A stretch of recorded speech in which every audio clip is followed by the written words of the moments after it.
Shalom, selamat siang teman-teman semua. Sebelum kita mulai ibadah kita, mari kita satu dalam doa. Bapak, terima kasih, kami mengucap syukur. Kami boleh ada Tuhan, Kau menyertai kami seminggu ini Tuhan. Kami boleh melewati semuanya Tuhan. Semua karena kebaikan-Mu, perkenanan-Mu Tuhan atas hidup kami. Kami bersyukur atas segalanya Tuhan. Biarkanlah pada hari ini, pada siang hari ini Tuhan, kami boleh bersama-sama memuji, menyanyi bagi-Mu Tuhan. Kami mau mendengar firman-Mu, kami mau memberikan semuanya Tuhan atas ucapan syukur kami kepada-Mu Tuhan. Biarlah Engkau sertai kami Tuhan, kami buka hati kami siapkan hati kami Tuhan pada pagi siang hari ini. Kami siapkan hati kami, biarlah ini jadi ladang yang subur untuk ditanam benih firman-Mu. Dan biarlah kami juga, kami mau menyanyi, kami mau sorak bagi nama-Mu Tuhan. Terima kasih Bapak, kami siapkan hati kami ini, kami buka ibadah pada siang hari ini. Hanya di dalam nama Tuhan Yesus Kristus, kami berdoa dan mengucap syukur, haleluya, amin.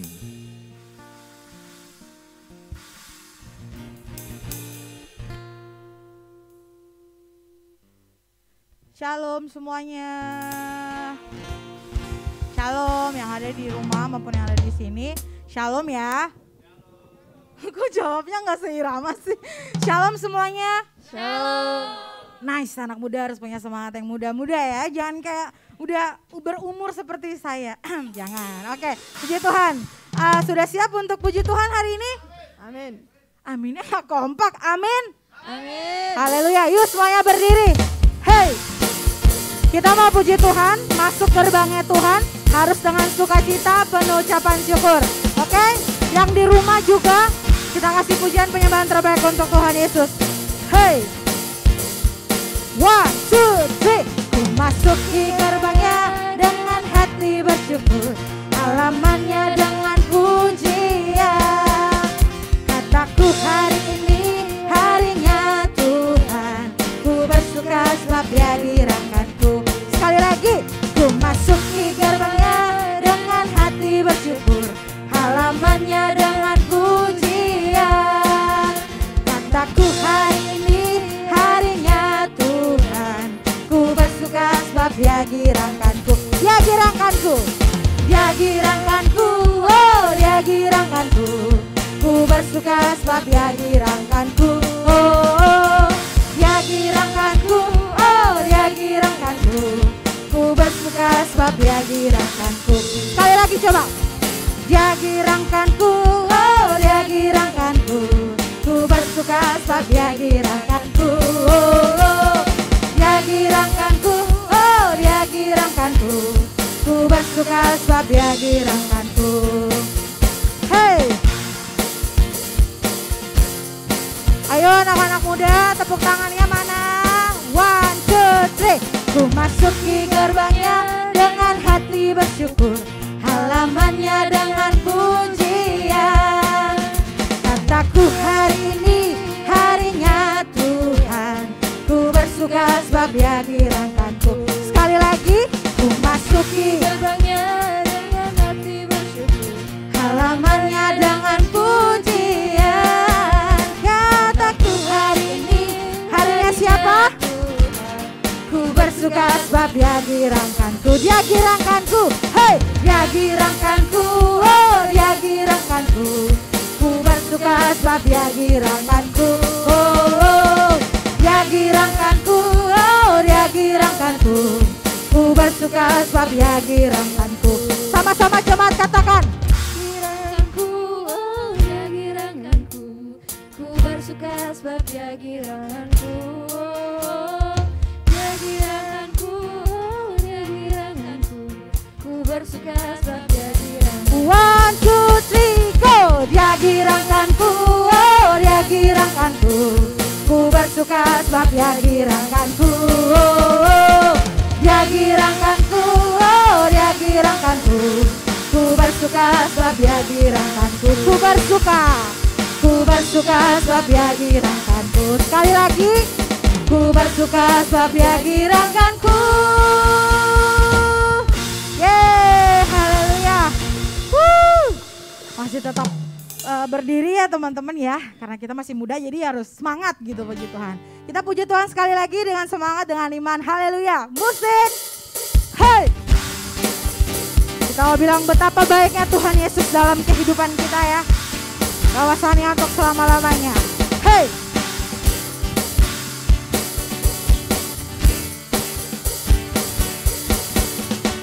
Betapa baiknya Engkau Tuhan, kasih-Mu tiada berkesudahan. Betapa mulia kasih-Mu Yesus, jiwaku diselamatkan.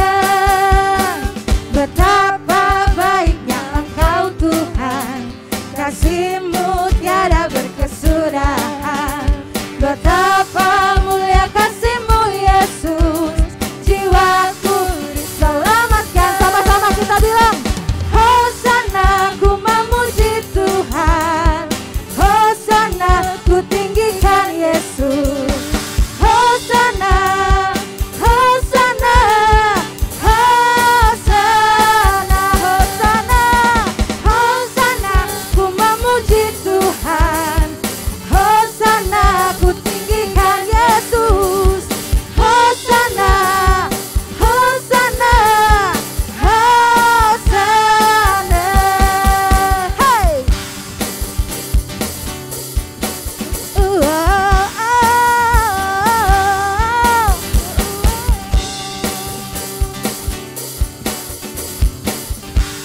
Kita nyanyikan ini dari awal.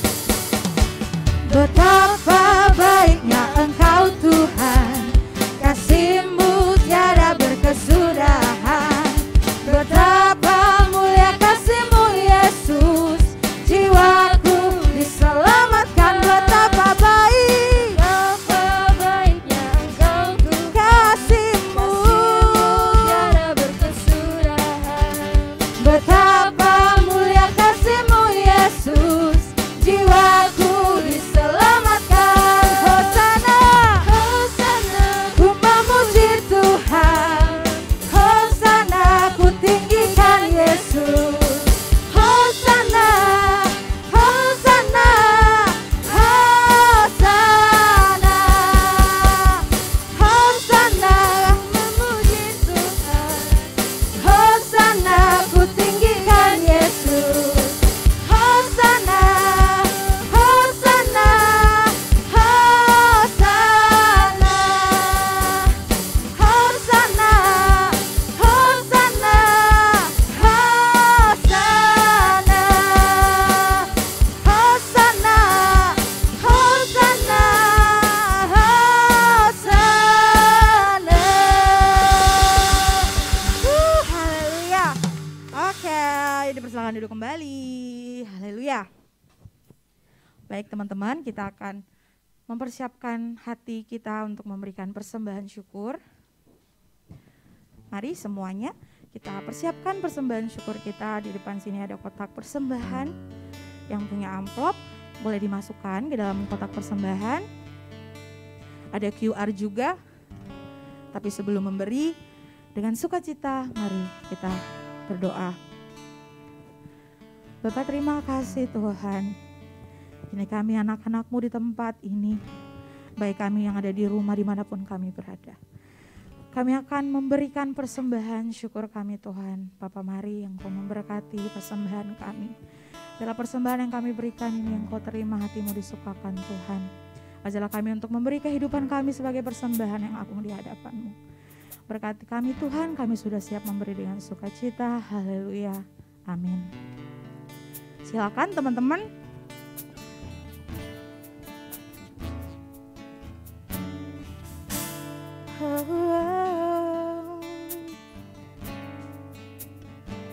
Kami mau dekat, kami beri hati kami, biarlah Roh-Mu di dalam kami.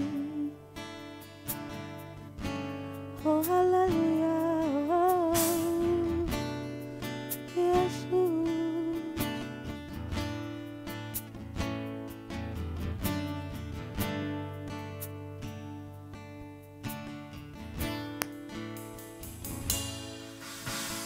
Berikan Berikan ku hati seperti hatimu yang penuh dengan belas kasihan.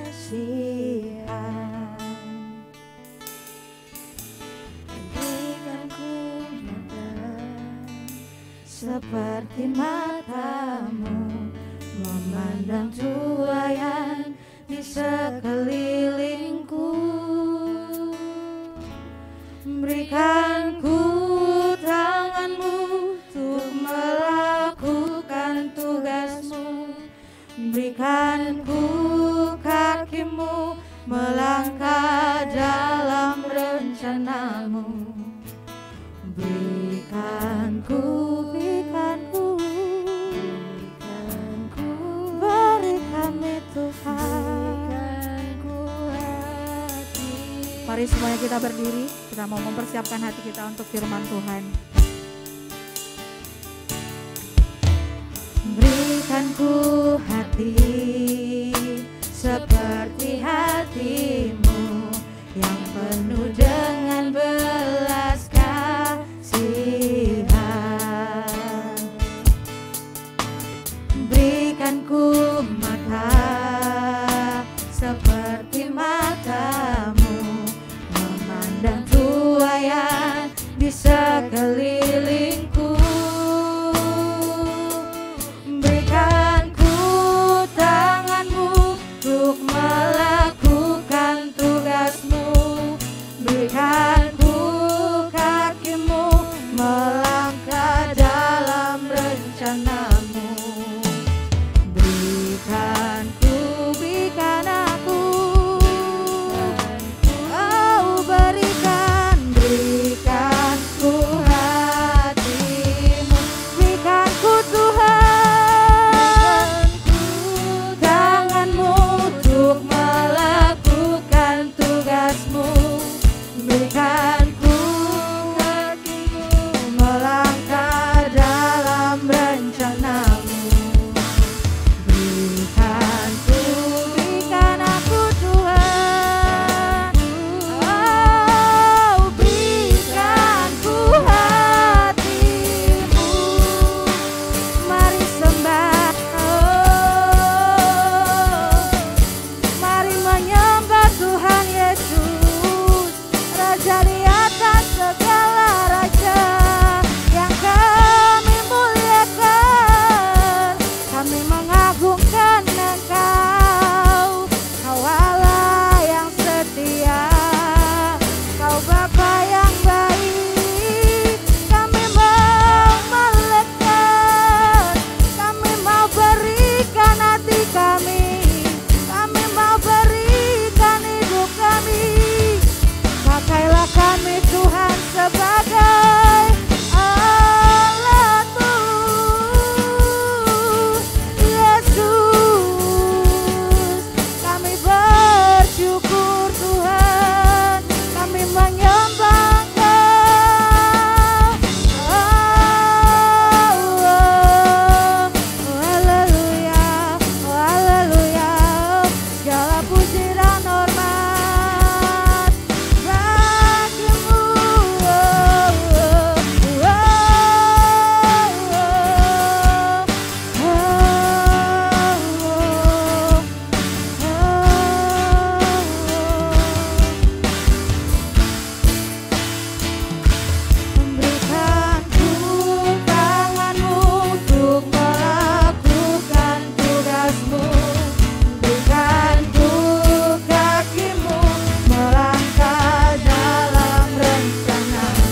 Terima kasih Tuhan untuk segalanya. Hari ini kami siap bagi firman-Mu, pakai hamba-Mu untuk menyampaikan kebenaran firman-Mu. Dengan hikmat-Mu Tuhan melampaui segala apa yang sudah hamba-Mu persiapkan. Dengan gagah perkasa-Mu supaya kami semua bisa mengerti. Hari ini Tuhan firman-Mu dan memberkati setiap kami, membuat kami semakin dekat dengan Tuhan. Buat kami semakin mencari Tuhan, semakin mencintai Tuhan Yesus. Terima kasih Bapa, di dalam nama Tuhan Yesus kami berdoa. Amin.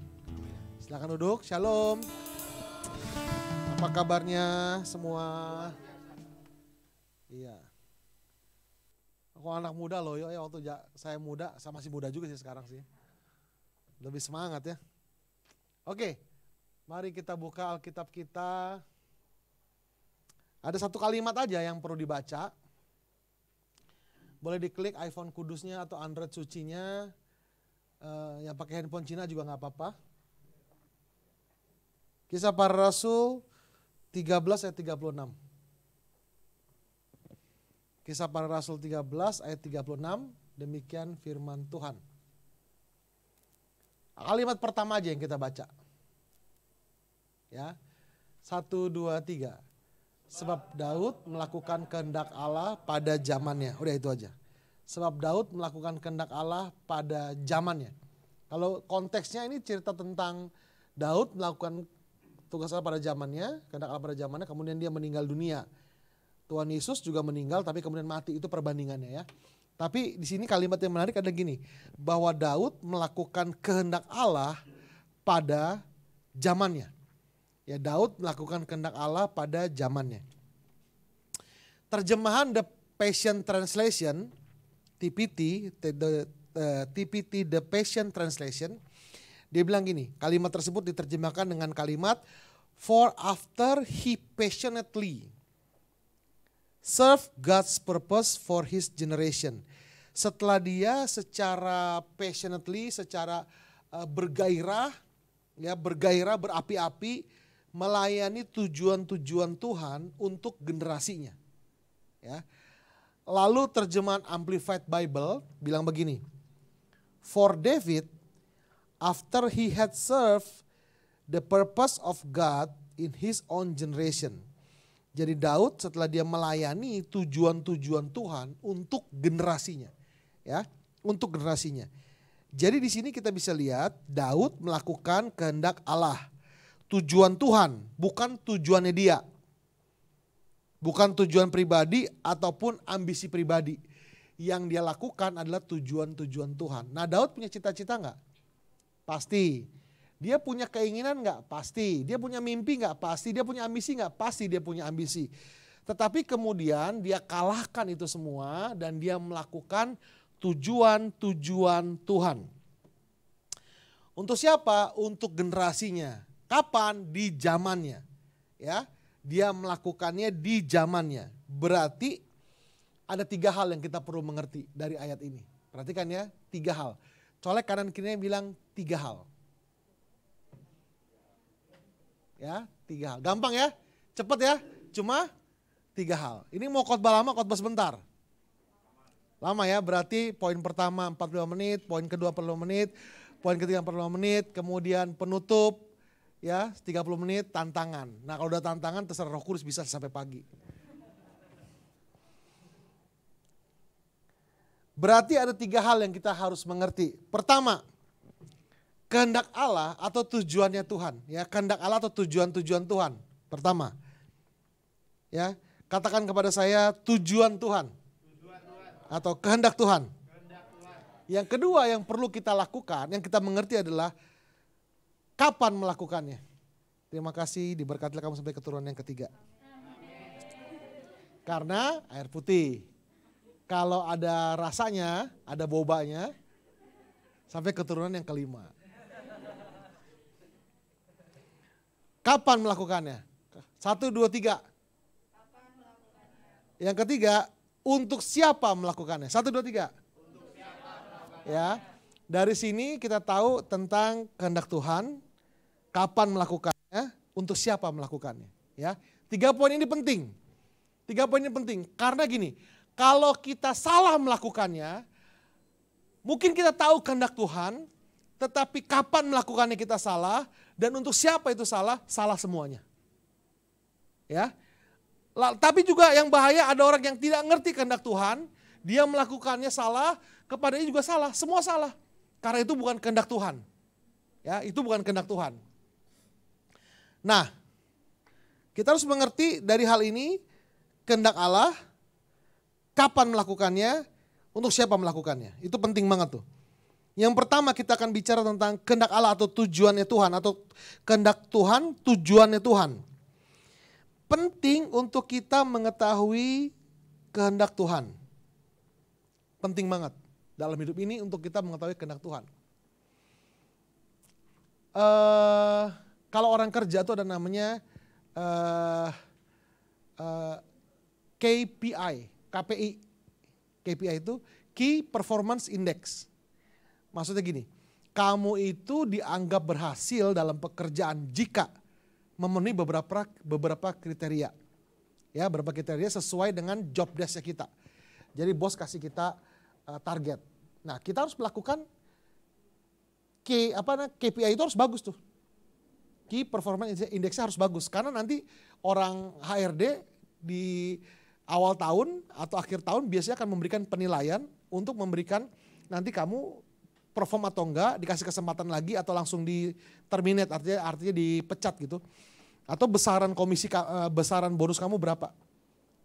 Ini saya boleh jalan-jalan ya.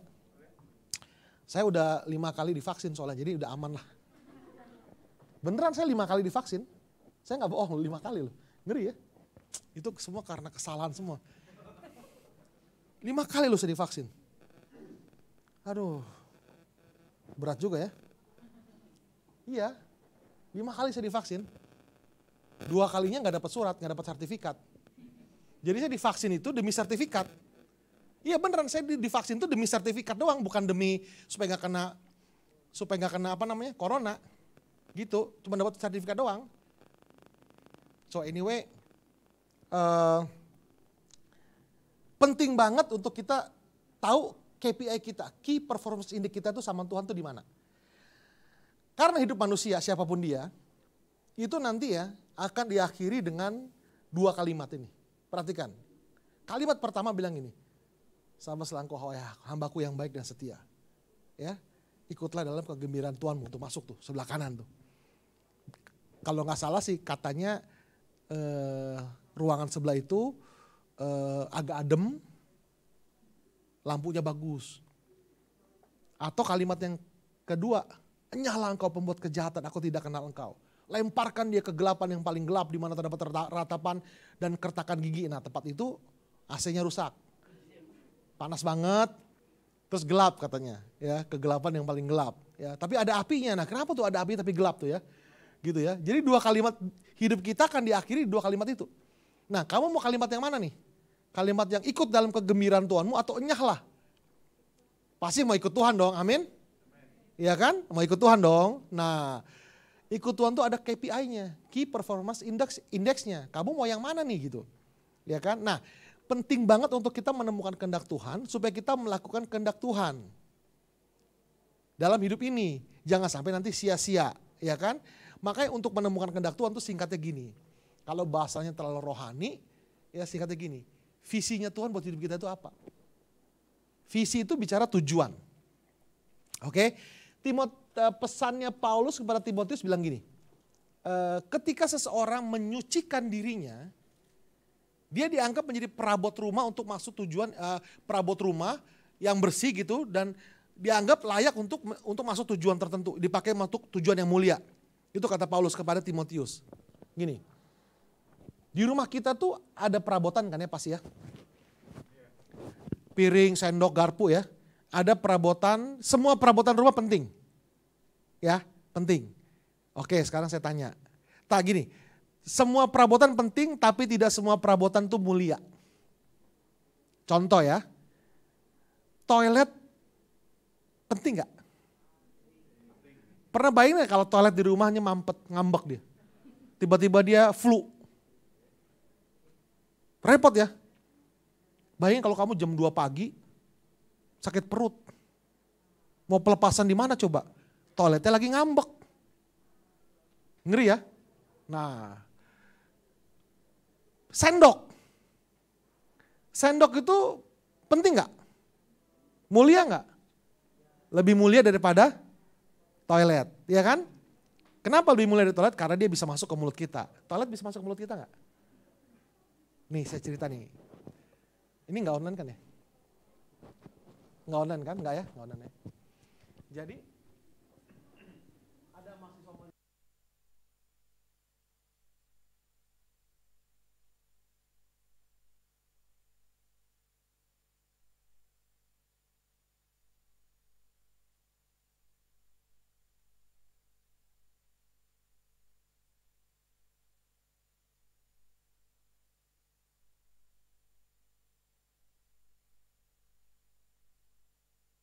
Karena mereka nggak tahu lah ya, tapi mereka tuh orang-orang pintar ya, diajarin terus akhirnya mereka jadi pintar luar biasa. Datang nih pastor doain nih, anak kecil nih, ini mau ngapain? Ikut olimpiade fisika, olimpiade robotik, ada yang di Jepang, di mana di Eropa, ih gila hebat-hebat banget anak-anak Indonesia. So anyway, kembali ke laptop ya. Key performance index kita tuh kita bicara visi, ada perabot yang bagus dan tidak bagus. Semua perabot di rumah penting. Tapi maksudnya gini, kalau kita bisa jadi sendok yang jadi makanan raja-raja, kenapa harus jadi toilet? Ngerti ya maksudnya ya? Di dunia ini, di rumah ini, rumah besar tuh dunia ini, ada begitu banyak profesi. Oke, begitu banyak profesi. Ada lawyer, ada tukang insinyur, ya jadi insinyur, ada pendeta, ada tukang parkir, tukang sampah. Penting gak tukang sampah? Penting. Saya tidak merendahkan satu profesi pun, bukan. Tetapi kalau kamu bisa jadi lawyer, kenapa harus jadi tukang sampah? Ngerti ya? Ngerti maksudnya? Kok tatapan matanya nanar ke saya? So anyway, kalau kamu bisa jadi somebody, bukan berarti tukang sampah gak penting. Penting banget untuk kita. Tetapi kan kalian punya kesempatan untuk menjadi lebih daripada tukang sampah. More than just a garbage man kan? Kenapa harus pilih jadi tukang sampah kalau kamu bisa jadi lawyer, jadi artis, atau jadi YouTuber? Nah sekarang cita-cita jadi YouTuber juga tuh. Iya kan?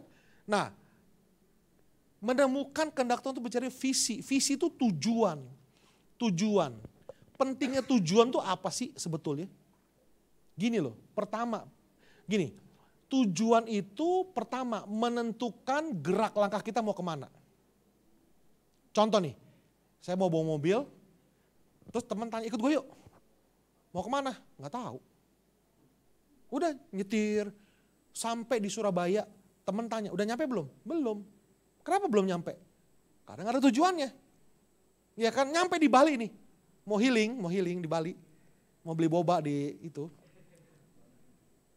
Udah nyampe belum? Belum. Kenapa? Karena nggak ada tujuannya. Orang yang nggak pernah tujuan, nggak punya tujuan, nggak akan pernah sampai kemana-mana. Orang yang nggak punya tujuan dalam hidup nggak pernah bisa dikatakan sukses karena dia nggak punya tujuan. Lalu bagaimana cara mengukur sukses? Yang kedua, gunanya tujuan itu adalah untuk kita setelah kita mengarahkan gerak langkah kita kemana.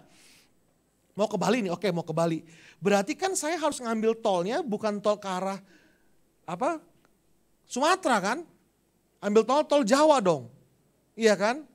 Nah artinya gini, setelah saya jalan, saya nengok ke belakang, saya lihat sudah sejauh mana saya meninggalkan titik nol, lalu sudah sedekat mana saya sampai kepada tujuan. Itu gunanya punya visi atau punya yang namanya tujuan. Nah kemudian juga berarti gini, tujuan tersebut punya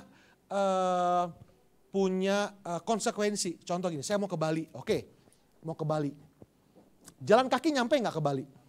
Nyampe, ya kan? Naik sepeda nyampe nggak? Nyampe. Saya punya teman hamba Tuhan, udah berumur, udah 2 kali ke Bali naik sepeda dari Jakarta. Ini sekarang dia lagi mudik dari Puncak nih, kalau orang sepeda tahu semua, namanya Warung Mang Ade di Puncak. Dari situ dia ke Bandung, sekarang nih ke Bandung, kemudian dari Bandung dia ke Tasik, Pelabuhan Ratu, terus jalan ya, bukan Pelabuhan Ratu tuh ya, namanya apa ya, Laut itu, terus Ciamis, sampai lewat Banyumas ke Jogja, 500 kilo sekarang nih. Lagi jalan nih, orangnya udah 60-an umurnya. Bisa gak ke Bali naik sepeda? Bisa. Naik travel bisa gak? Pesawat bisa gak? Mobil bisa semua ya. Nah ketika saya punya tujuan, saya mulai berhitung. Ada konsekuensi, oke gue ini mau ke Bali mau seneng-seneng nih. Iya kan, udahlah Kalau naik sepeda kan sengsara. Naik jalan kaki kan sengsara. Oke lah, karena gue mau senang-senang, gue naik pesawat lah. Ada nggak duitnya? Oh ada nih, udah naik Garuda lah. Yang biasa aja, bisnis kelas aja. Naik Garuda. Sedang-sedang. Artinya gini, ketika saya punya tujuan, saya punya konsekuensi. Konsekuensinya apa? Saya harus keluar duit lebih untuk naik pesawat. Nggak jalan kaki. Saya akan pilih teman untuk nemenin saya jalan-jalan, teman yang asik diajak jalan. Kira-kira kalau temannya bawel, pelitnya na'udzubillah min jalik tuh, saking pelitnya sampai dosanya mendaki diminta aja dia nggak kasih. Enak gak buat teman orang begitu? Nggak enak. Saya akan pilih teman saya siapa nih. Saya karena belum pernah ke Bali, saya beli buku tentang Bali. Saya belinya buku tentang Bali, bukan buku tentang Medan atau Jogja. Walaupun meskipun dua kota itu nggak kalah indahnya dengan Bali. Karena tuh kenapa saya beli buku tentang Bali? Guide to Bali gitu kan. Karena saya mau tujuannya ke Bali. Artinya gini, ketika kita punya tujuan tersebut punya konsekuensi. Konsekuensinya adalah gini, sekolah apa yang kita ambil, buku apa yang kita baca. Jangan cita-citanya mau jadi lawyer, sekolahnya teknik sipil. Nggak cocok tuh. Tujuan mau jadi dokter, sekolahnya akunting. Nah sekarang banyak orang ngaco begitu. S1-nya apa? Lawyer. Kerjanya apa? Akunting. Ada tuh begitu. Banyak sekali. Ya, banyak sekali. So anyway, dokter. Buku apa yang saya baca? Buku apa yang saya baca? Dengan siapa saya bergaul? Di mana saya tinggal? Bahkan dengan siapa saya akan berpacaran, menikah, dan dia akan jadi pasangan hidup kita. Itu semua ditentukan oleh tujuan-tujuannya Tuhan. Tujuan dalam hidup kita ini. Jadi makanya pilih pacar tuh asal jangan jidatnya licin aja. Nggak bisa. Harus sevisi. Itu makanya Tuhan bilang cari jodoh itu bukan cuma seiman, tapi bukan seiman dan seamin. Emang betul perlu seamin. Bener sih perlu seamin. Soalnya kita amin dia nggak amin kan nggak jadi juga. Bro, lu kenapa putus sama pacar lu? Kita nggak sependapat. Beda pendapat, maksudnya iya, gue yakin gue cinta dia tapi dia gak cinta gue ternyata. Pendapat kita beda. Nggak kita beda keyakinan, iya gue yakin gue cinta dia gak yakin cinta gue, akhirnya putus. So anyway, pacaran itu, cari pasangan itu bukan cuma seiman tetapi sepadan. Bicara sepadan itu sepanggilan. Ya kan? Itu semua apa ditentukan oleh namanya tujuannya Tuhan. Kehendak Allah dalam hidup kita ini. Kalau kamu jadi dokter, kamu harus mulai menyukai yang namanya darah. Karena masuk dokter aja harus dites darah tuh nanti. Ngeliat darah, malah pernah ada dokter cerita sama saya, dimasukin ke ruang mayat. Malah kadang-kadang kakak kelasnya kadang-kadang pada jahat-jahat itu kan badan mayat kan hancur ya. Itu copot-copotin ditaruh di bajunya ini, baju labnya dia itu tuh. Itu daging-daging mayat itu. Ya kalau ngeliat darah aja pingsan, susah dong. Pingsan. Wah punya pasien gimana tuh pasiennya?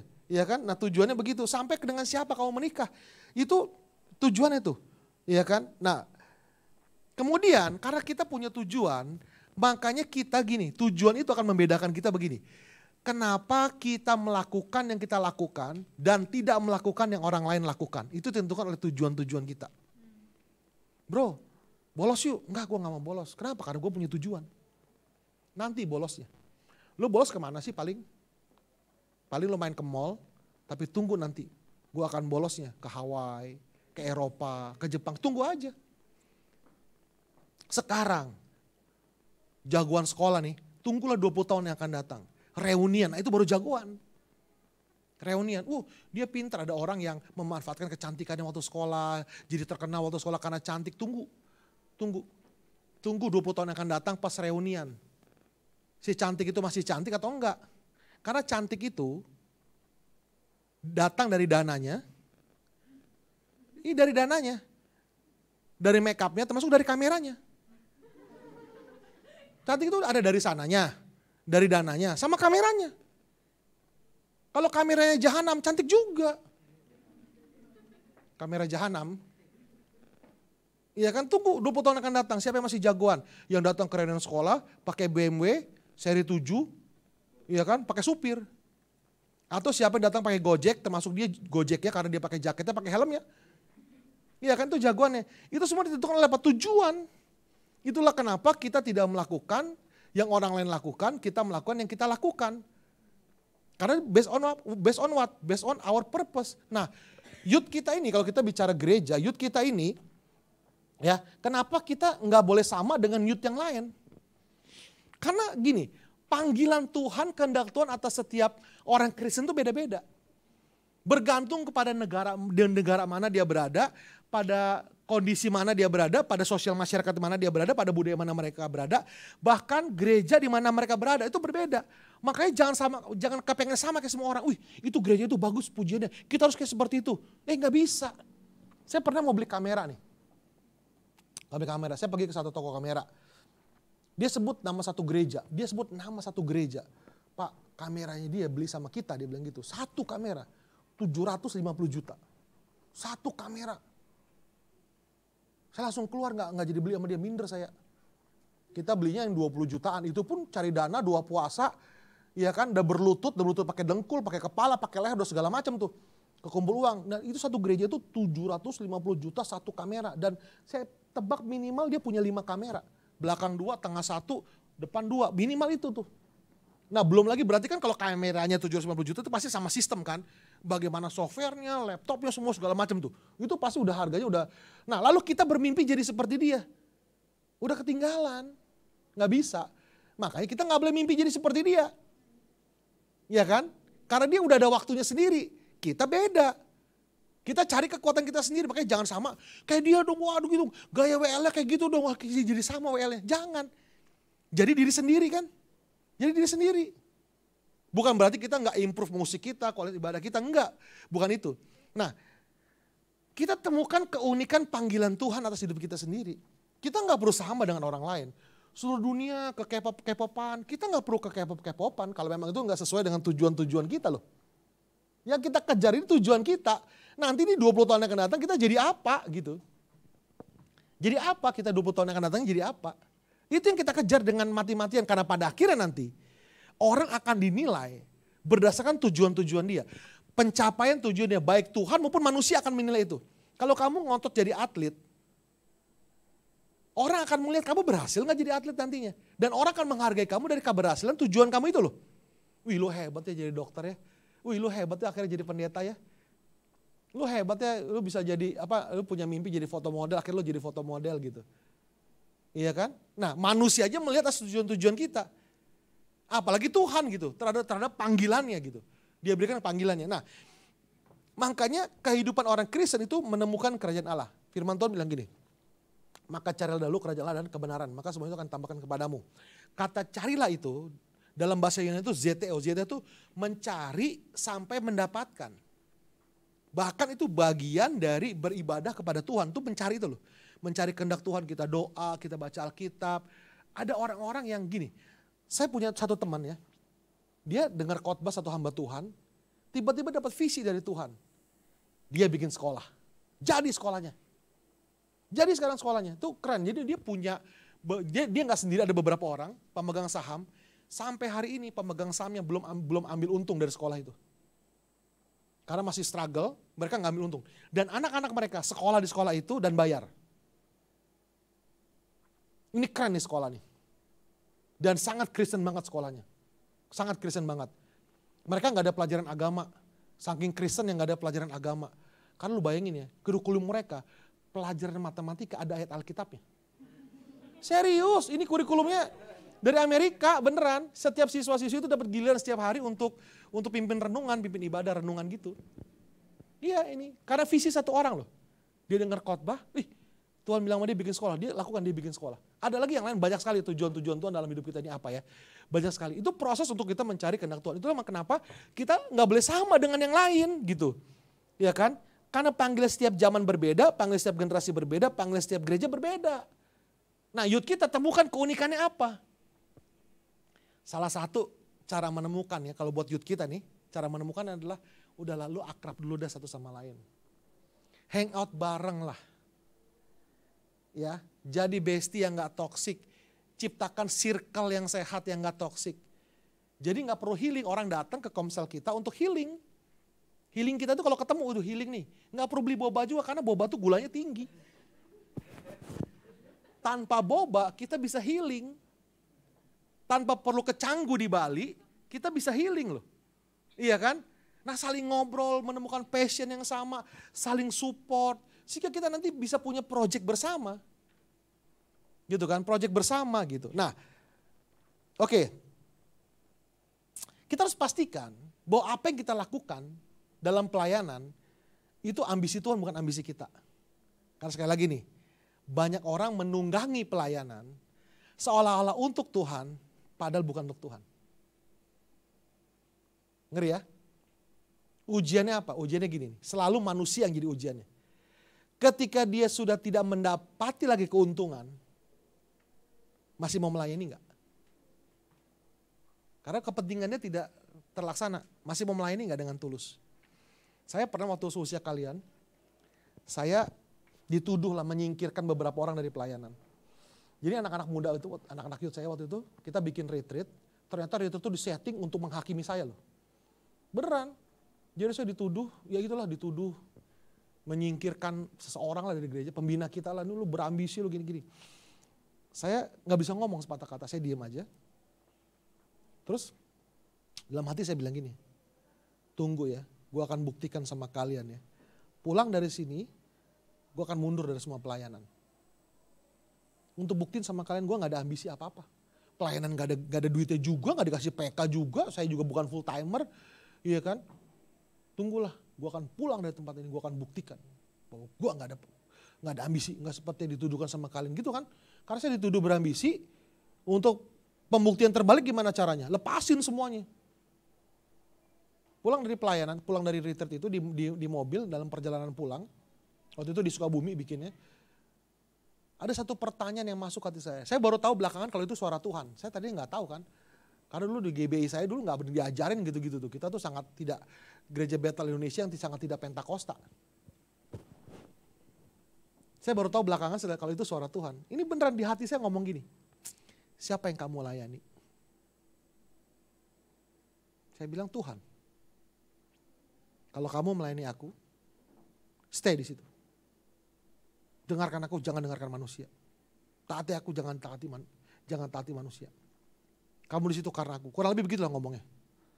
Udah jadi tuh nggak? Saya telan gengsi saya. Saya bertahan di gereja itu. Berkali-kali saya udah ngebet mau pindah gereja. Karena keinginan saya tidak terakomodir sama pemimpin. Sama sekali tidak terakomodir sama pemimpin. Saya pengen bergerak maju cepet. Pemimpinnya santai-santai aja gitu. Dongkol banget, setengah mati gue dongkolnya. Gue udah mau keluar dari gereja itu.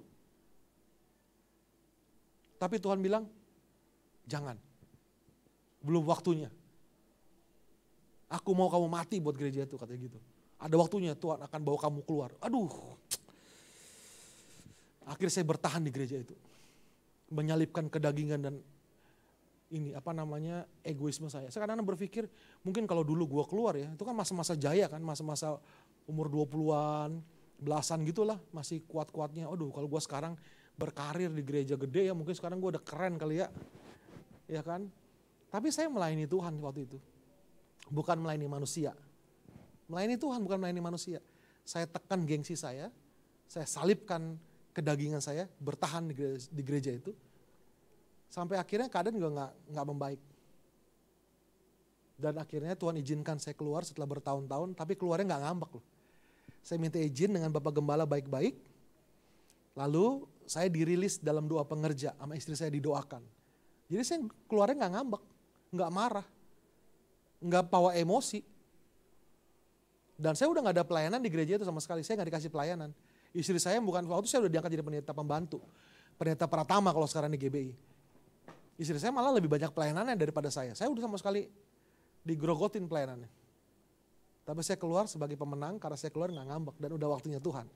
Sampai akhirnya saya jadi gembala, bahkan bukan cuma gembala, sekarang saya ketua sinode loh. Jadi saya ini pendetanya pendeta. Buat pendeta, jabatan tertinggi itu ketua sinode, udah nggak ada lagi di atasnya. Nah di atas itu ketua lembaga aras nasional PGI gitu, nah udah itu. Kalau ketua PGI itu pendetanya gereja-gereja. Ketuanya ketua-ketua sinode, saya enggak. Saya cuma ketua sinode, tapi jadi jabatan tertinggi pendeta ya udah saya udah. Udah nggak ada, paling nggak di sinode saya. Sinode saya. Saya pikir-pikir merenung kemarin itu, kok gue bisa gitu ya? Ya saya bersyukur sekali dengan yang namanya ketaatan itu. Proses yang saya jalani itu. Kalau saya ngambek dulu, waduh ngeri lah. Tapi bersyukur di proses itu. Nah sekarang saya lihat banyak anak-anak muda, pelayan-pelayan Tuhan. Itu yang pengennya cepet tuh.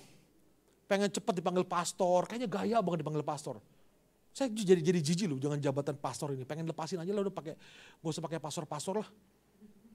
Baru bisa khotbah pastor gitu. Petantang-petenteng naik mimbar khotbah, hidupnya nol besar. Hidupnya nol besar semua.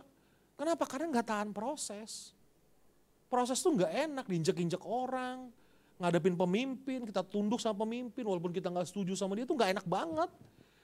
Karena kita ngeliat lu tahu gak sih lu salah, pemimpin lu tuh jalan di tempat. Tapi dia bilang enggak, kenapa enggak? Nah kita nanti kan belajar yang berikutnya. Daud melayani Tuhan, melayani generasi pada zaman itu. Ingat waktunya Tuhan tuh, waktunya. Saya belum pegang kendali, mau ngomong apapun gak bisa. Kalau saya berontak saya salah. Coba orang bawa mobil nih, belok kanan. Belok kanan lebih cepat, orangnya gak mau. Kita ambil setirnya, nabrak gak? Nah, kemarin ada orang dari Palembang kalau gak salah, satu bus kecelakaan di Jawa Timur. Kecelakaan. Kan ada orang stres, dia ambil setir itu, supir tuh dibelokin, nabrak tuh supirnya tuh. Nabrak mobil-mobil lain tuh. Bukan karena dia ngantuk, bukan, kan ada orang stres rebut setirnya. Jadi kacau ya. Nah, kapan dan bagaimana melakukannya?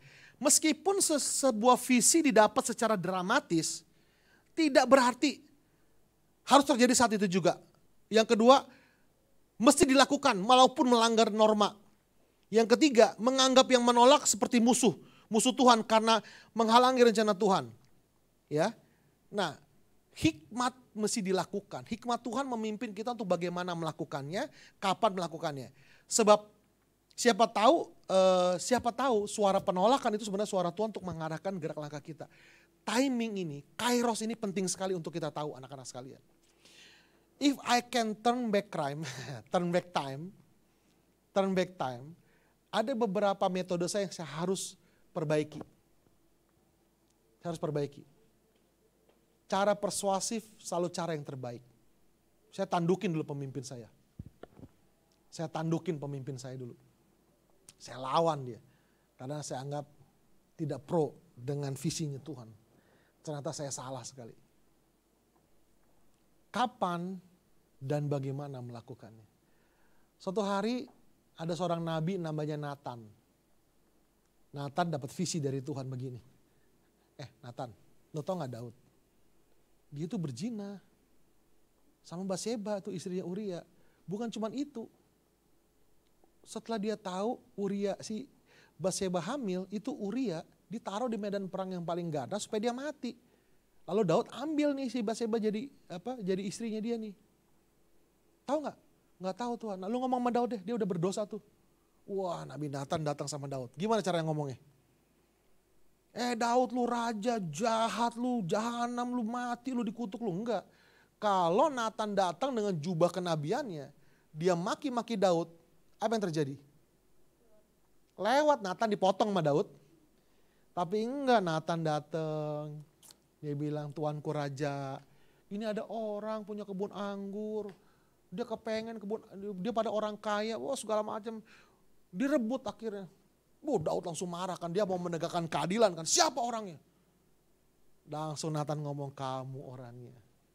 Kamu sudah ngambil istri orang, ngebunuh suaminya. Wah, Daud bertobat. Nangis dia bertobat akhirnya. Cara penyampaian Nathan itu ternyata menentukan hasil dari pesan Tuhan itu. Ya kan? Nah, Daud melakukan kehendak Tuhan pada siapa? Pada zamannya. Pada zamannya loh.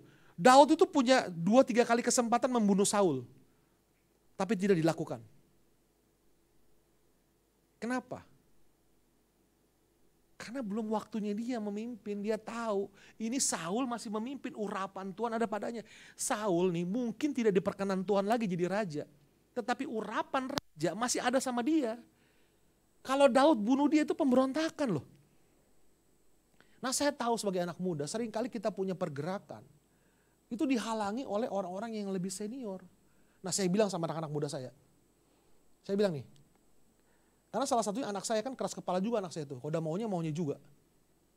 Saya bilang sama mereka, anak muda kalian punya hak berbuat salah. Saya kasih hak kamu berbuat salah.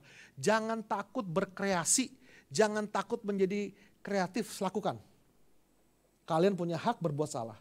Tapi kami para senior, bapak-bapak kalian di gereja, punya kewajiban menegur kalian. Ingat, waktu kamu salah dan kamu tegur, gak boleh ngambek ya. Karena kami menegur bukan dengan benci, kami menegur dengan sayang, seperti bapak kepada anaknya. Jadi mereka gak takut berkreasi. Mereka bikin postingan-postingan Facebook, buat di Instagram, dengan ngomongin tentang tatoan boleh gak sih, pakai anting boleh gak sih, gitu, segala macam. Ya, saya biarin aja. Malah dulu rencananya saya mau bikin sebelum pandemi ini, saya mau bikin tuh gereja anak muda, beneran gereja anak muda, gereja yang dikelola anak muda, dipimpin sama anak muda, bahkan doa berkat pun saya kasih mereka. Bikinnya di kafe, di restoran-restoran, cari restoran-restoran murah di Kelapa Gading waktu itu, karena kami dekat di Kelapa Gading. Bikin, mereka cari pembicara sendiri, pokoknya saya screening siapa pembicaranya, oke, kalau masih oke lah, jalanin. Mereka di lantai 2, orang tua di bawah nungguin, saya dipanggil doa berkat, lama-lama saya bilang udah cukup kamu yang doa berkat sekarang. Mau jadi benar-benar gereja anak muda. Kan ada gereja anak. Gereja ini benar-benar gereja anak-anak muda yang kelola jadi gembala. Cuman untuk sampai ke sana kan gak gampang kan, keburu pandemi.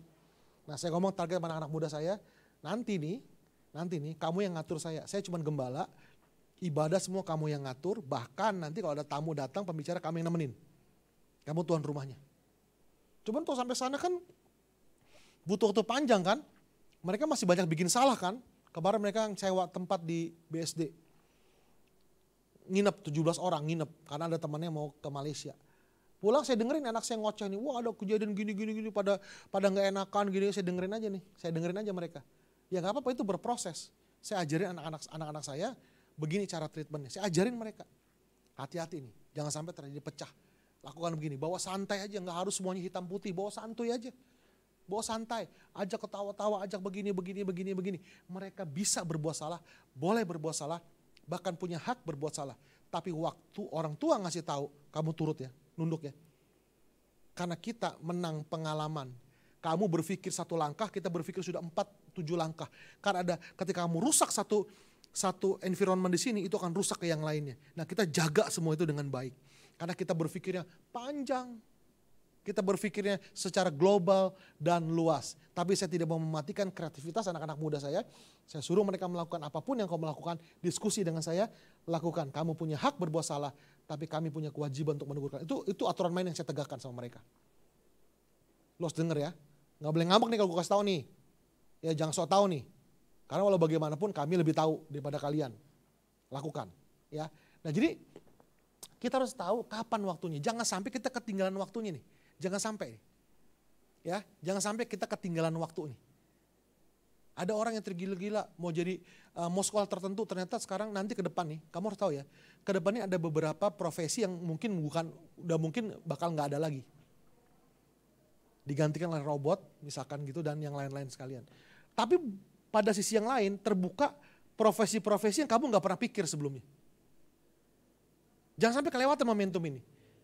Contoh ya, orang desain ya. Saya pernah bikin logo buat sinode saya, bikin logo baru. Itu kayak Pertamina itu menghabiskan uang puluhan miliar untuk bikin ganti Pertamina itu loh. Bikin logo. Jadi saya datang akhirnya pergi ke satu website, pesan logo sama mereka. Tolong bikin logo, organisasi kami begini-begini, jelasin sedikit, bikin logo. Sama ada harganya, mau harga yang berapa duit. Saya waktu itu pilih yang 2,5 juta. Sama dia, itu disebar ke para orang desain dia, dimanapun dia kerja, ada di Indonesia, ada di luar negeri, dia kerja dipakai online semua. Lalu mereka itu kompetisi, mereka kasih logo mereka. Akhirnya saya pilih satu pemenangnya, setelah satu menang duitnya turun ke dia, tanpa dia ngantor, tanpa apa, aja ada di rumah. Itu jadi duit ya, padahal gitu doang loh. Sekarang di Indonesia katanya udah banyak, dimulai di India, dapur. Coba di India tuh saya lupa aplikasi namanya apa. Jadi orang gak bikin restoran, orang bikin dapur. Saya mau makan nasi goreng nih, malas masak kan. Saya tinggal buka aplikasinya, satu ibu rumah tangga, dia bikin nasi goreng, pesen ke dia. Dia bikin nasi goreng, diantar nanti ke rumah saya. Dia cuma sedia dapur untuk masak. Bukan restoran loh. Jadi dia pun nggak bisa masak semuanya, beberapa aja yang dia taruh di aplikasinya. Ternyata itu bisa jadi duit. Dan berbagai macam hal lain lah. Siapa pikir dia bikin konten-konten konyol-konyol malah laku? Iya kan? Coba aja ke TikTok. Kita bikin konten serius yang like sedikit. Ada konten orang bersin aja nonton bisa 2 juta orang. Haci gitu bisa sekian juta orang nonton. Iya kan? Nah, jadi pada satu sisi timing ini harus tepat.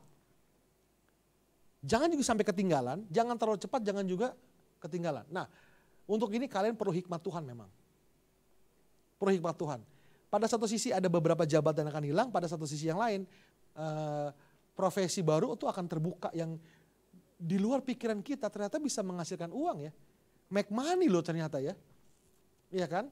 Nah, kalian pasti tahu lah ini. Saya nggak mau ngomongin tentang pornonya ya. Ini tentang OnlyFans, tahu ya OnlyFans ya. Ya kan OnlyFans ya. Itu ternyata make money banyak. Kalian jangan ikutin ya. Karena itu nggak bener tuh. Tetapi orang nggak pernah pikir tuh. Yang gitu-gitu ternyata bisa menghasilkan uang. Terus ada satu lagi saya lupa namanya apa. Yang karya seni katanya lukisan gitu. Lalu dijual tuh ternyata itu bisa make money juga tuh. Saya lupa namanya apa itu. Ya itu dia. Ya itu dia NFT. Maklum bapak-bapak nggak ngerti. Ternyata itu bisa menghasilkan uang ya. Gamer coba main game. Dulu main game tuh pemalas tuh, ngabisin duit tuh. Sekarang ternyata bisa menghasilkan uang loh dengan game loh. Pernah gak pikir? Dia dilombakan, olimpiadanya ada, transfer pemain ada ratusan juta seperti pemain bola. Coba dari gamer. Jadi tuh terbuka banyak kesempatan. Sampai ada teman saya gereja nih, gerejanya gembala nih. Dia bikin gerejanya itu, ada satu acara, itu jadi kayak lomba game gitu. Di gereja bikinnya. Saya gak tahu tujuan dia apa. Tapi mungkin dia mau grab beberapa anak muda mungkin. Jadi screen-nya gede, bikin lomba game gitu. Ya jadi ada banyak, jangan sampai ketinggalan, jangan sampai terlalu cepat. Ingat tidak semua harus kita lakukan. Sesuai dengan panggilan kita, oke? Lalu yang terakhir, setelah ini saya selesai.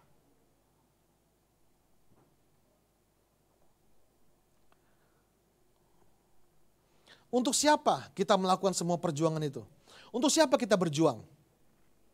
Untuk siapa kita berjuang? Ingat 3 dosa generasi. Ya, siapa yang udah tahu 3 dosa generasi? Ini 3 dosa generasi. Pertama, tidak menghormati generasi di atasnya. Yang kedua, tidak melayani generasi di bawahnya atau tidak mempersiapkan generasi di bawahnya. Yang ketiga, tidak berjejaring dengan sesama selevel. Ingat ya. Dosa generasi yang pertama, dia tidak menghormati generasi di atasnya karena dianggap kuno, ya keras kepala, nggak tahu kemajuan. Kemudian dia tidak mempersiapkan generasi di bawahnya, juniornya. Atau yang ketiga, dia tidak berjejaring dengan sesama levelnya dia. Nah, teman-teman sekalian, dari 3 dosa generasi ini, pertama, kita wajib menghormati generasi di atas kita, bapak-bapak kita. Kedua, kita harus melayani generasi di bawah kita. Yang paling gampang adalah junior kita harus kita layani. Anak-anak sekolah minggu harus kita layani. Kalau kamu dapat panggilan jadi guru sekolah minggu, please monggo jadi guru sekolah minggu, layani generasi di bawah kita. Atau yang pra-remaja, kamu sudah mulai terjun, mulai layani, bangun mereka. Jangan anggap junior kamu saingan. Bangun mereka. Mentality saingan tuh harus kita buang tuh sama sekali. Itu nggak boleh ada dalam gereja.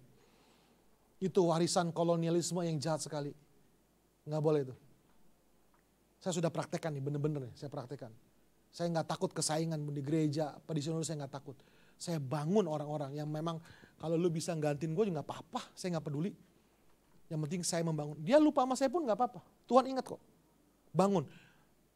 Kalau jadi guru sekolah minggu, atau dari para remaja, junior-junior kamu yang kelihatannya cuek-cuek itu, bangun mereka, temenin mereka, komselin mereka. Kamu nggak tahu kan perjuangan mereka untuk hidup seperti apa, nggak pernah tahu. Karena mereka tidak pernah cerita juga, karena nggak ada yang pernah peduli juga. Dan mereka juga nggak mau cerita karena nggak ada yang bisa dipercaya sama mereka. Gimana caranya? Kamu ikuti interest mereka. Kalau mereka sedang olahraga dengan mereka. Kalau mereka sedangnya game, main game sama mereka. Iya kan? Jadi melayani generasi bawah. Yang ketiga, berjejaring dengan yang selevel. Kita tidak hidup sendirian. Harus mulai berjejaring, jangan takut berjejaring. Kalau GBI saya rasa lebih kuat. ada DPA, segala macam ya. Mungkin lebih kuat. Jangan takut mulai terlibat dengan acara-acara demikian. Nah, berarti perjuangan kita meliputi ketiga generasi itu. Ya. Mesti meliputi senior, junior, dan yang selevel. Itu perjuangan kita. Kalau bicara yang lain ya, kita berjuang untuk siapa sih? Untuk orang tua dong. Amin. Hormati orang tua dong. Ya kan, kamu kerja, sekolah, gini, ngebalas orang tua tuh gampang. Lo disuruh sekolah jangan bolos, sekolah yang bener, belajar yang bener, dapat nilai bagus, orang tua udah bangga, beneran bangga. Udah senang tuh orang tua tuh. Apalagi kalau bisa kerja, ya kan nanti kan menghasilkan uang, traktir papa mama, apalagi bisa ngasih mama duit ya. Aduh itu udah orang tua udah senang minta ampun, udah kayak dapat anaknya udah kayak bidadari atau dewa ada tuh anaknya kalau bisa begitu tuh buat orang tua. Senangkan orang tua loh, wajib tuh. Ya. Yang ketiga, junior kita itu tuh ladang pelayanan kita tuh untuk mereka kita berjuang. Kalau bicara kehidupan ya buat anak kita atau adik kita, tapi kalau di gereja ya junior kita di gereja. Supaya pergerakan di masa kita nggak habis. Kita wariskan kepada mereka. Yang ketiga, sesama berjejaring. Karena kita harus belajar kan, dapat api kan. Dulu pembina saya ngajarin lu kalau ke gereja yang lebih bagus, pelajari apa yang lebih bagus dari dia yang bisa kita praktekkan. Nah sejujurnya, saya pernah ke Hillsong, ikut Hillsong Conference tahun mungkin berapa belas tahun yang lalu lah, lupa saya. Aduh saya sangat diberkati sekali dengan Hillsong Conference, bagus sekali. Khotbahnya keren-keren, pembicara dari Amerika semua. Itu benar-benar tergila-gila saya, maksudnya bagus banget. Tetapi jujur ya, nggak semuanya bisa kita praktekin loh. Jadi gini, kalau mau jujur ya, saya datang ke Hillsong Conference saya pulang ke sana ya, pulang dari Hillsong Conference ya. Ada nggak yang bisa diterapkan di gereja? Nggak ada. Jadi apa dong hasilnya? Saya terinspirasi, udah itu doang. Saya terinspirasi. Tapi mau terapin musiknya? Nggak mungkin. Kelasnya dia kelas dunia. Dia bikin conference tuh skala dunia bagus banget, beneran bagus, tata panggungnya bagus. Skenario-nya dia bikin bagus, semuanya serba profesional. Kamu bayangin nih, kamu datang Hillsong, biasanya tuh mereka bikin bulan Juni-Juli tuh. Sekarang nih, Juni-Juli sekarang nih, mereka sudah jual tiket untuk tahun depan. Gila gak tuh, profesionalnya mereka. Sampai pendeta yang di Amerika bilang, aduh kita di Amerika gak bisa bikin seperti ini. Jadi mereka sudah jual tiket, udah ada temanya, pembicaranya udah ada untuk tahun depan. Daftar sekarang. Gila gak? Saking keren. Bisa nggak kita praktekin? Ya butuh waktu sih. Cuman kalau ngejar ke sana kelamaan juga. Jadi apa yang kita lakukan? Ya kayak Daud aja disuruh ngelawan Goliat. Dia pakein baju tentara, dia nggak bisa jalan. Karena itu bukan dia, bukan gayanya dia. Pakai pedang dia pasti kalah. Apa yang ada? Batu. Dia mengalahkan Goliat dengan batu yang biasa dia mainkan.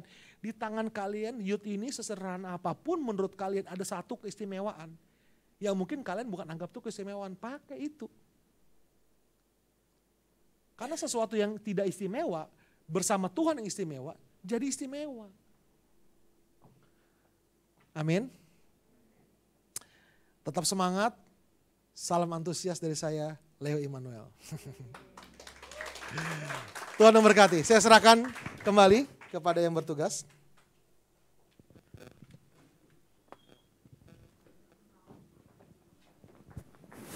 Oke, terima kasih Pak Leo Immanuel. Semuanya diberkati? Satunya haleluya, satunya amin. Oke, haleluya, amin ya. Oke teman-teman, selain yang tahu hari ini, hari Minggu, hari ini ada apa? Coba. Siapa yang ulang tahun? Ah masa sih? Pas banget ya hari Minggu gitu ya. Oke, mumpung hari Minggu nih. Ini jarang-jarang banget nih ya. Kita kalau ada acara ulang tahun kita langsung jor-jor-jor gitu. Nah ini beda dari biasanya. Kalau biasanya kan kita siapin surprise yang kayak wah gitu kan. Enggak, tapi kali ini kita mau kasih sesuatu yang berbeda. Kita mau tahu dulu nih ya. Kira-kira kita kan sudah lama nih ya ada di dalam youth ini. Kita mau tahu dulu nih. Ko Anton itu orang yang seperti apa gitu. Aku mau nanya satu orang atau dua orang ya. Kalau ada waktu kita 3 orang. Tapi aku nanya siapa ya? aku mau nanya Manda deh, Manda. Ini dia wanita cantik yang hari ini pakai kebaya, Kartini kita. Halo. Manda, kamu kan udah kenal Ko Anton udah lama nih. Ya kan? Iya. Nah, aku mau nanya kamu nih kenal Ko Anton itu Ko Anton orangnya yang seperti apa coba? Ko Anton, hahaha. Ko Anton itu ngeselin. Satu. Kalau baik kan udah pasti baik. Ngeselin, jahil. Terus apa lagi ya? Karena ini hari ulang tahunnya Ko Anton, jadi kita harus ngebaik-baikin guys. Pokoknya pembina yang luar biasa. Mantap. Yoi. Baru 2 ya. Tadi yang aku tangkap apa? Baik. Pembina baik. Pembina yang baik. Intinya Ko Anton itu baik gitu ya.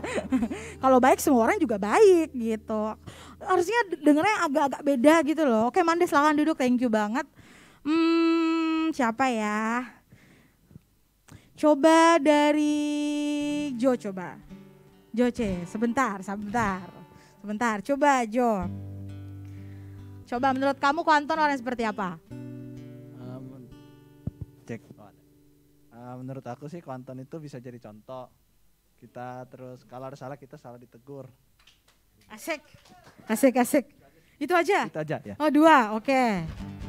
Oke, tadi sudah ada 2. Bisa ditegur ya emang ya. Siapa sih yang gak tahu Ko Anton gitu kan. Satu lagi nih. Siapa ya? Sanjaya deh, Sanjaya. Taruh dulu dramanya sebentar. Sanjaya menurut kamu Ko Anton orang seperti apa? Jujur ya dari hati kamu yang paling dalam. Ko Anton. Nih jujur nih ya. Jujur, harus apa kalau anak Jaksel jujur li ya? Jujur li. Menurut saya, oh iya disuruh ke sini ya. Menurut Dikit-dikit saya Ko Anton itu orang yang sangat baik. Iya tadi udah ya baik udah ya. Apa Baik aja udah, yang lain dong. Apa sih namanya kalau tekun apa? Apa tekun? Aduh bukan tekun kayak. Maksud kamu Ko Anton gak tekun gitu? Bukan begitu tekun. Orangnya kalau bahasa Jawanya tuh orangnya lempeng. Lempeng itu mantap jalannya banget. lurus. Apa sih Ci? Bahasanya Ci, bahasa Indonesianya orang yang lempeng gitu. Ya itulah pokoknya orangnya tegas. Kalau ada salah kita juga selalu dikasih tahu. Dan selain ngasih tahu juga dikasih solusinya gimana. Tuh. Okay. Ya intinya baik orangnya. Jadi menurut kamu Ko Anton sebagai pembina youth kita itu apa? Yang lebih dipertegas lagi gitu. Selain yang tadi semua orang juga tahu Ko Anton begitu orangnya. Iya cocok lah jadi pembina youth. Cocok. Oke, berarti masih cocok ya. Cocok lah ya bagus dong. Kalau nggak cocok nggak bagus. Takutnya nggak jujur li ini, makanya kita ini jujur loh. Gitu. Oke. Nah satu lagi yang terakhir nih, kita minta dari, terima kasih Sanjaya. Dari Paleo aja deh. Paleo, kira-kira menurut Paleo udah kenal nih sama Ko Anton gitu. Menurut Paleo, Ko Anton orang yang seperti apa?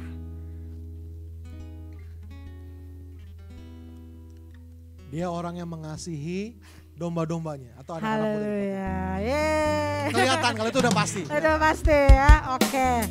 Nah, kalau tadi kan dari teman-teman nih, kalau dari aku pribadi nih ya, dari sudut pandang aku, Koko kita ini itu orangnya baik banget, sabar. Orangnya mengayomi. Terus selalu ngasih tahu kita nih kalau kita ada salah. Kasih taunya itu sama seperti Nathan ketika Nathan memberitahu kepada Raja Daud, nah sama metodenya itu seperti Ko Anton. Makanya puji Tuhan kita semua bisa terima masukan-masukan yang dari Ko Anton, kritikan-kritikan itu kita terima. Dan yang paling penting, Ko Anton itu selain jadi pembina kita, dia itu adalah papa yang baik, suami yang baik buat keluarganya. Itu menurut pandangan aku.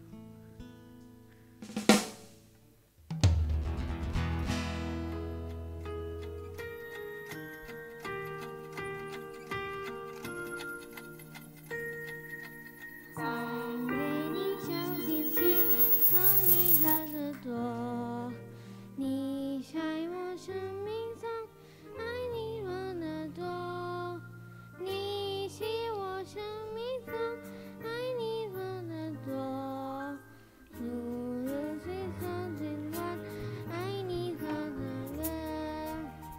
对我说谢谢你，原谅你，把心放心底。谢谢你，感激有你，把幸福美丽。我的谢谢你，原谅你，把心放心底。谢谢你，感激有你，把幸福美丽。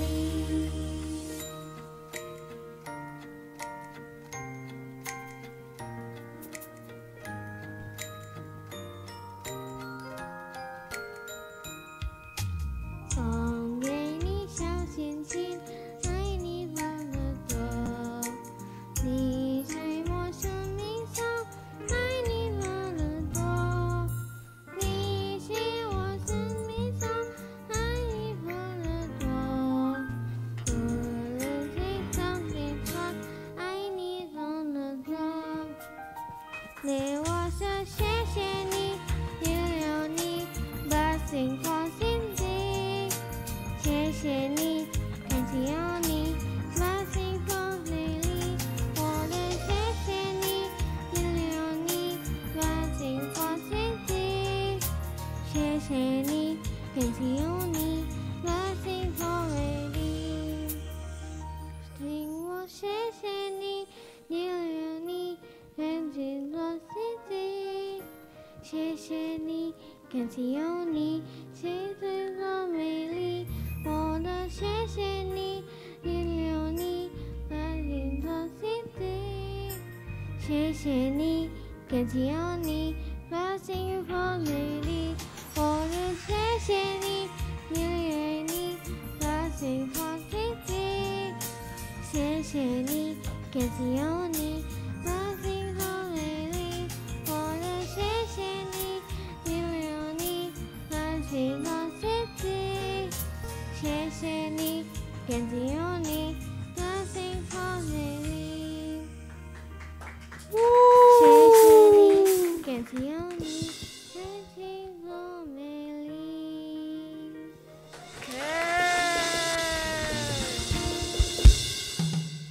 Selamat ulang tahun Papa, saya sayang Papa. Walaupun Papa usil, pengkhianat, beli balon aja dilibutin, tapi saya sayang Papa.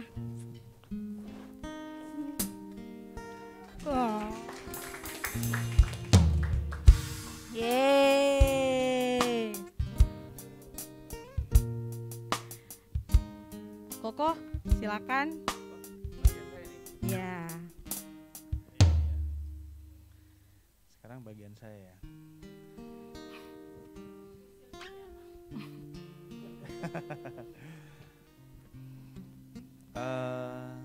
Tahun kemarin saya menyaksikan kasih Tuhan.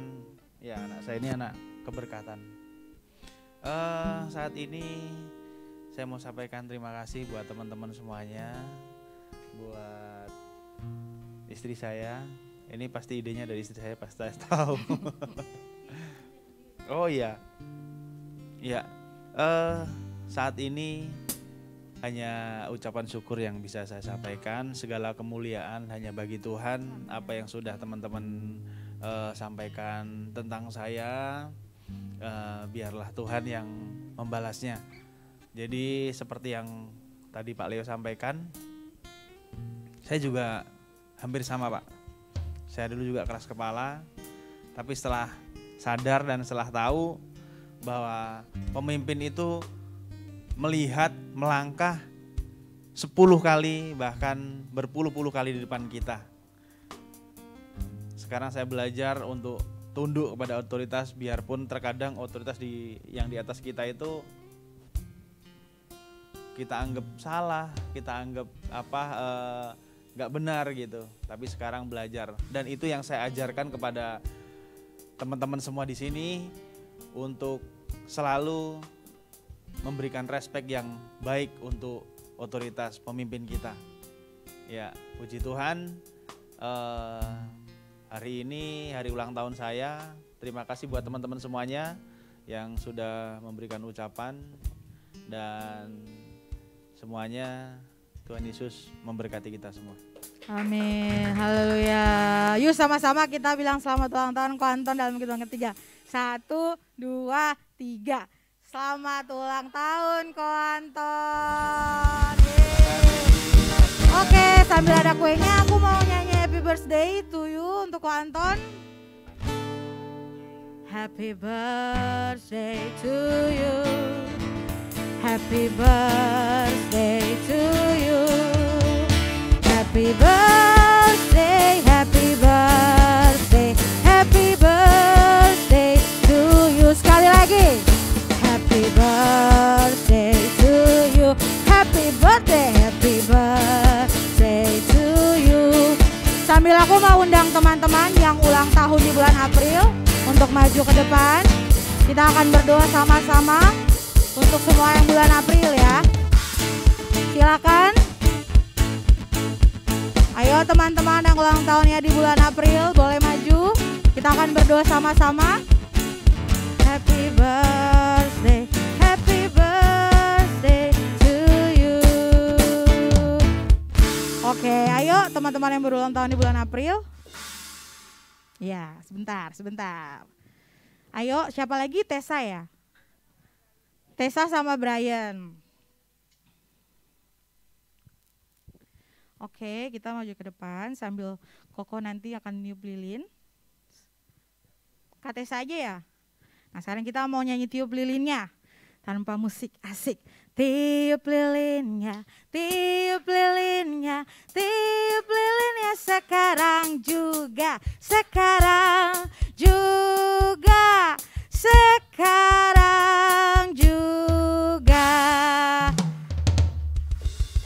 Oke, selamat ulang tahun juga buat Brian ya, nanti buat Tessa juga nanti. Kami minta Pak Leo untuk memimpin doa kita, doa untuk teman-teman kita yang berulang tahun sekalian doa berkat, silakan. Tessa, Brian ya. Oke. Ya. Yuk kita berdoa buat teman-teman kita, boleh berdiri semua. Tuhan Yesus terima kasih buat Ko Anton, buat Tessa dan Brian yang sudah Kau tambahkan usianya setahun lagi. Biarlah kedahsyatan yang daripada Tuhan menyertai mereka. Spirit roh yang dulu menyertai Yusuf juga menyertai mereka. Sehingga apapun yang dikerjakan tangan mereka Engkau buat menjadi berhasil. Mereka boleh menjadi orang-orang yang paling dicari dalam bidang mereka, menjadi aset bagi organisasi mereka dan bukan menjadi beban. Kau angkat mereka menjadi kepala dan bukannya menjadi ekor. Berkati mereka dengan kesehatan, dengan kekuatan, dengan umur panjang, dengan sukacita dan kebahagiaan senantiasa. Terima kasih Roh Kudus, terima kasih. Berkati youth kami ini biar boleh terus bertumbuh kembang, menjadi anak-anak muda yang kuat, persekutuan anak-anak muda yang kuat yang menjadi berkat bagi anak-anak muda dan bagi banyak anak-anak muda yang lain. Berikan kepada mereka roh misi yang kuat, roh penjangkauan yang kuat, hikmat yang dahsyat, dan juga Tuhan berikan kepada mereka kekreativitasan yang luar biasa untuk mereka bisa melayani generasi mereka pada zamannya mereka. Bersyukur kepadamu ya Tuhan, bersyukur. Terima kasih segala puja-puji, syukur, hormat kami kembalikan kepadamu. Karena Engkau yang layak menerimanya. Mari kita buka tangan kita di hadapan Tuhan. Anak-anak muda sekalian, ibadat telah selesai. Dan turunlah ke dalam hidupmu berkat cinta kasih dan rahmat daripada Allah Bapa di surga. Kasih sayang daripada Tuhan kita Yesus Kristus. Bimbingan, kuat kuasa, hikmat dan pengurapan daripada Roh Kudus menyertai kita sekalian. Mulai hari ini sampai Maranatha. Tuhan datang untuk menjemput kita. Semua yang percaya sama-sama katakan amin. Amin, haleluya.